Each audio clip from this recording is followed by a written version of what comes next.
Hi అండి. నా పేరు లక్ష్మి. ఈరోజు వీడియోలో కంటికి ఎంతో మేలు చేసే పొన్నగంట ఆకుతో ఫ్రై రెసిపీని చేసి చూపిస్తున్నాను. ముందుగా పొన్నగంట ఆకుని కట్ చేసుకుని శుభ్రంగా కడుక్కొని పక్కన పెట్టుకోండి. స్టవ్ వెలిగించుకొని కళాయి పెట్టుకుని ఆయిల్ వేసుకున్నాక కొన్ని పల్లీలను వేయించుకుని పక్కన పెట్టుకోండి.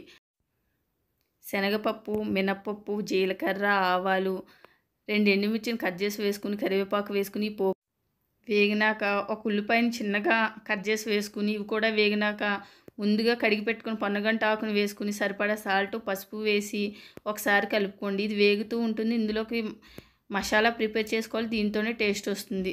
సగం పల్లీలను వేసుకుని 4 ఎల్లుల్లిపాయ రేకులు పొట్టు తీసుకుని వేసుకుని కొన్ని ఎండు కొబ్బరి ముక్కలు, చిటికెడు సాల్ట్, 1 స్పూన్ కారం వేసుకుని ఇలా మిక్సీ వేసుకుని పెట్టుకోండి.